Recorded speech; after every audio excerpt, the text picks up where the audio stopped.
Hey guys, Knight here. I want to bring you a few stories of a being that would terrify me as a child.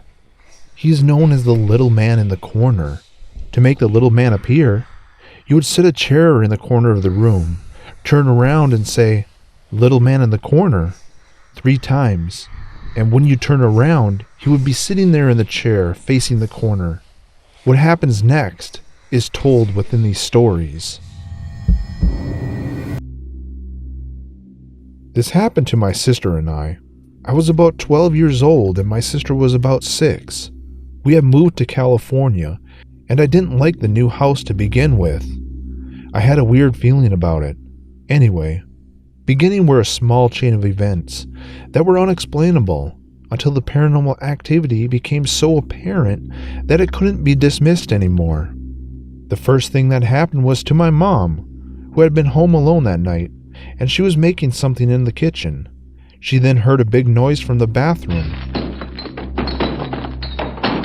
Upon investigation, she found that everything on the counter and in the medicine cabinet and in the bathtub had been thrown into a pile in the middle of the floor. Then maybe a few days later, when my sister and I were ready to go to bed, my sister said she saw 2 red eyes inside her closet. I didn't see them, but from how scared she was, I believed her. We shared a room, and we had bunk beds. My mom comforted her until she fell asleep. I slept shortly after. I awoke later that night from a small continuous noise coming from the foot of my bed. I had the top bunk. When I looked at my feet, I could see this dark, black-figured shape jumping up and down at the foot of my bed. Every time that it jumped, it would leer at me with those little red eyes. The eyes seemed to sink into its face until the red would just disappear. I couldn't see much detail to his facial features, but I did realize that he was wearing a brim hat, like Charlie Chaplin. I started to scream, and within a couple of seconds, my mom came into my room. But before she was able to turn the light on, I saw the little man, about 3 feet tall, hurry and run into the corner of the room and disappear into the darkness, just before my mom turned on the light. This was not the first of many experiences we had. A few days later, I woke up in the middle of the night. I still had that experience fresh on my mind, so I very carefully peeked my head over the railing of my top bunk and looked around the room. When I saw the little man, this time he was just being very still and quiet, and he was just standing at the foot of my sister's bed, watching her. He then noticed me and looked at me. I yelled, and again, just 1 second before my mom got into the room, he would again run to the corner of the room and disappear into the shadow. Every time he would run into the corner, he would stop for a half a second facing the wall and disappear. What I always thought was weird was the fact that the corner of the wall seemed to be the only place he could escape to. I told my mom what had happened and how he returned. So after a few nights of seeing the little man, experiences between both me and my sister, my mom started to get real curious. She always told us that there was nothing to worry about, but after we woke up so many times from the same figure, she began to grow suspicious that maybe we weren't lying or imagining it. So what she did next, she did not tell us until years later when we were all grown up. If she told us at that time, it would have made us even more frightened because we would have known that it was not our imaginations. She told us that she stayed up one night with all the lights off. She was sitting in a chair in her bedroom, looking down the hallway to the entryway to our bedroom. What she saw next startled us.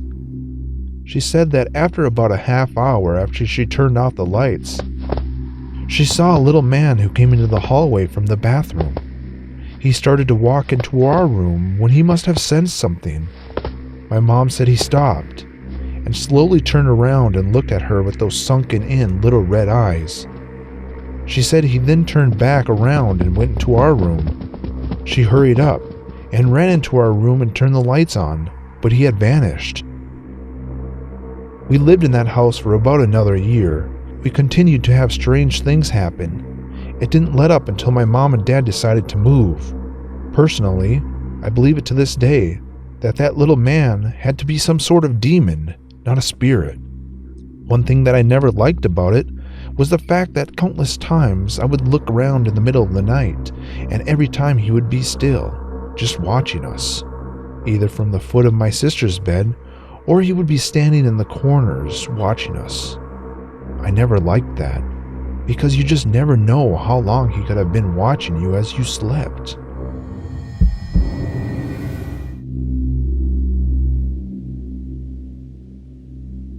This is probably the best place to share my story. No one aside from my neighbor believes me, but we have no other options. The police don't believe us. I hope you guys can help because I have no idea what to do, and I'm terrified for my life. You'll see what I mean. I live in a huge condominium complex in Astoria, New York, that takes up about 2 city blocks. There are dozens of individual buildings that make up the whole complex, and each building has 4 stairwells at each corner, all leading up to a shared roof. My building has 5 floors, with my particular stairwell having 2 apartments per floor. My apartment is on the 5th floor with the roof directly above me, and we all have a shared fire escape. This might sound kind of weird to non-city folk. I have my neighbor's bedroom window basically 10 feet away from mine, connected by a narrow fire escape walkway. But for the most part, we mind our own business. There's a burly guy on the 3rd floor that likes to climb the fire escape up onto the roof, passing by the 4th and 5th floor apartment as he goes up. This actually freaked me out for the first time because I saw him go by my window while I was in bed. Why he doesn't just go up the stairwell to the roof is beyond me. The problem with old apartment buildings like mine is that during the winter the radiators run on steam and just blast ridiculous amounts of heat, making a loud whistling noise as it comes up. I once lived in a building in Harlem where the radiators whistled and rattled. The heat controls are terrible, and you basically have the option of having it full blast, or on low where barely anything comes out. So the only option for us is to keep the radiator turned on and crack open the window to let a bit of cold air in. I have been keeping my bedroom window open an inch since December for this reason. It was January, and I was reading on my phone while lying in bed with the lights off. The window, which is right at the foot of my bed, was open a crack, just enough to let in gusts of air that would ever so often push the thin curtain briefly into a bubble before falling back down to the window. Little motions like that were not uncommon. So I was laying there, with the phone shining into my face, the wind licking my exposed toes with every small gust. I was in a creeped out mood because I had been reading ghost stories, and I suddenly got this terrible thought through my head. What if there was someone watching me from the corner of the room? I mean, the phone was right in my face, so everything behind it was completely black to me. All the watcher would see is my face, illuminated by a soft light of the cell phone screen. My first instinct was to turn my phone outwards towards my small room, just to reassure myself that there was no one in there, but I immediately dismissed this idea as it was ridiculous. Before long, I was asleep. I woke up in the morning to the sound of my neighbor yelling at her crying child. Our bedrooms shared a wall, making it impossible not to eavesdrop. Despite the muffled Spanish being the only thing that I could distinguish, I still generally understood what she was saying. She was telling her daughter to stop being stupid and that it was just a bad dream. I pegged the daughter at around 5 years old based on the sound of her voice. I completely dismissed the incident and went about my day. About 1 week later, I was struck once again with a terrible feeling. I was reading ghost stories and I felt like I was being watched. This time it was stronger. The moon was full and my room was slightly more lit than usual. My eyes wandered past my phone screen and scanned the room. There was my laundry basket, my dresser, my armoire. No strange shapes really. No movement. Nothing to be scared about. Though I did notice that I did not dare turn my phone around to shine any light.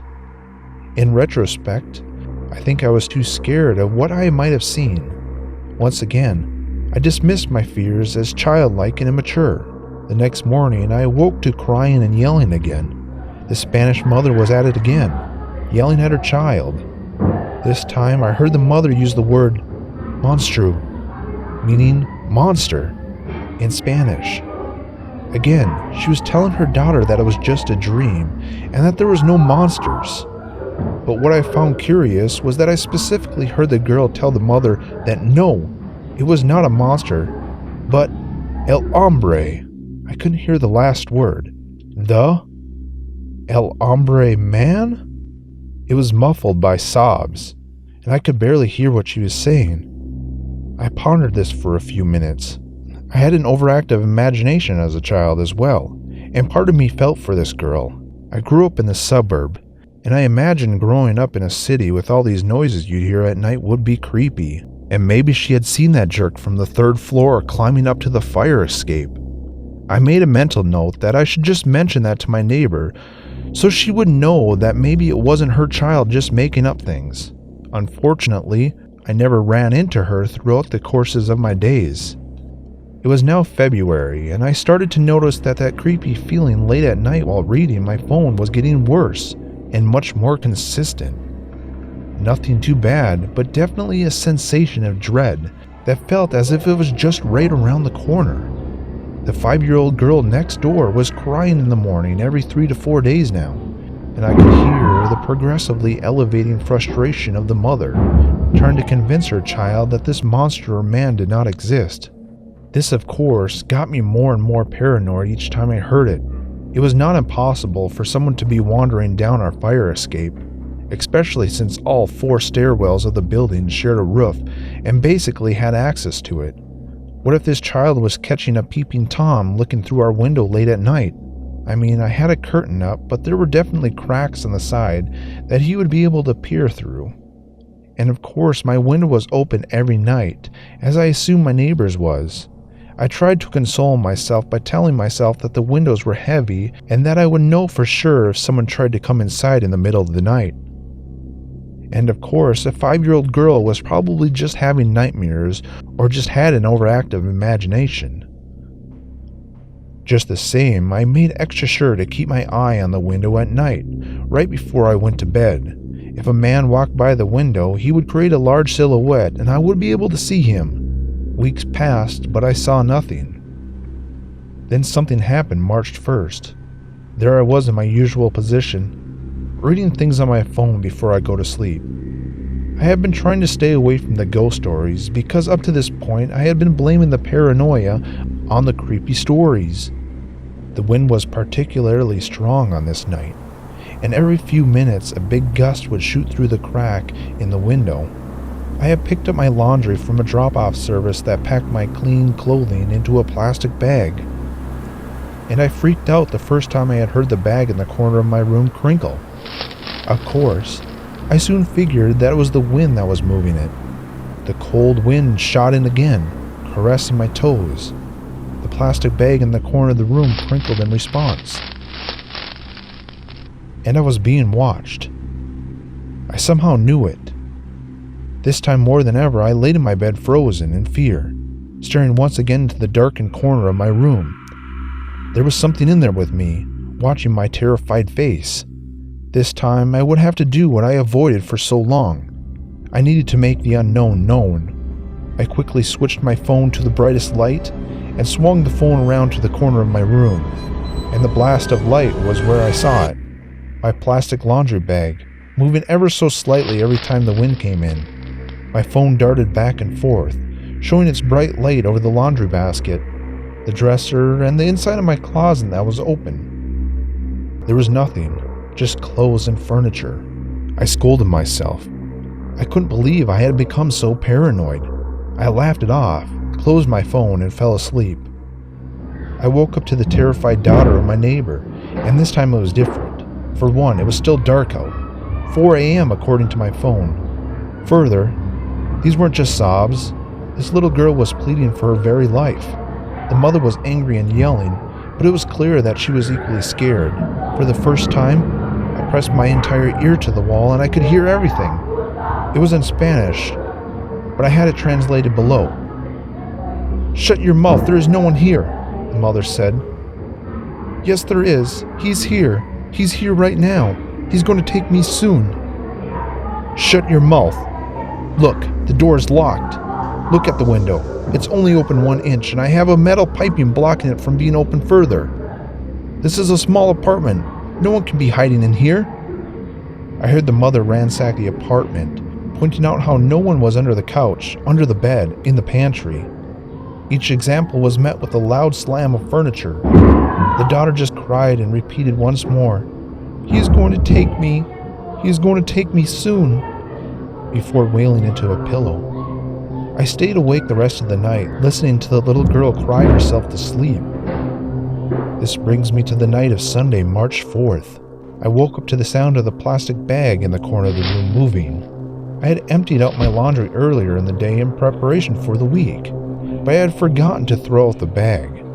I remember how I had just left it on the floor. Oh great, I thought, an empty bag and another windy night. I was in a strange, half-awake, half-asleep state. I managed to break out of the sleep paralysis and look at my phone. 4 a.m. All was quiet, except the low bellows of wind moving the empty plastic bag around. The strange sound it made created a tense environment for me. I couldn't sleep. I knew why too. It wasn't just the plastic bag. It was because I had felt someone watching me again. I scanned the room and saw only familiar shapes. I hated this paranoia. The stories I read had fueled it, and the crying girl next door had made it worse. I'm an adult male. There is no reason why I should be feeling this way. I'd lived alone for so long. But that was when the plastic bag crinkled, yet my feet felt no wind coming from the window. I completely flipped out. I grabbed my phone, shrank to the back corner of my bed, turned on the screen, and shined it towards the corner of my room, and I saw it. It was a thin, black stick standing upright on the plastic bag, and when the light hit it, it immediately jumped up and flattened itself into the corner of my room where the two walls met, except the stick wasn't a stick, it was a leg. I had been targeting the wrong thing the whole time, not the dresser, not my closet, not my laundry bag. Pressed up against the corner of my room, elongated all the way up to the ceiling, was a humanoid creature with a pencil-thin torso and equally wiry appendages. Its pinned head looked down at me with blank eyes when it saw that I noticed it. It opened its mouth to reveal a double layer of pointed teeth. It made the most hideous noise from deep within its throat, a demonic growl that dug into my horrified face. I literally felt as if part of my soul had drained. The thing was agile and with a single motion jumped onto my bed using all fours. It looked like a daddy longlegs imprisoning me over my bed as it studied me further. I had my phone held up like a pathetic shield, the screen light in its gray face as it watched me, and with that brief moment of terror, it crept back and maneuvered under my window through the 1-inch crack with arachnid agility outside onto the fire escape. And that's when I screamed. I did not stop screaming, over and over again. I had no idea how much time had passed by, but when I heard my neighbors screaming in Spanish, "Mi hija, mi hija," which meant, my daughter, I finally broke out of whatever had me frozen in place and leapt to the window, thrusting it open with all my might. I jumped out of the shaky fire escape, joining my middle-aged neighbors who were already out there shrieking and pointing. I followed her finger and saw the crooked thing scaling the brick wall, while her shrieking daughter wrapped up to its long dangling arm. The daughter screamed out, "Mammy!" and looked back at us with dread-filled eyes as the thing rounded the corner of the building and out of sight. The mother just kept in, mi hija, el hombre delgado, over and over again. I turned back to my window in disbelief and saw my own reflection illuminated by a piercing moonlight. My whole body was shaking. El hombre delgado, the thin man.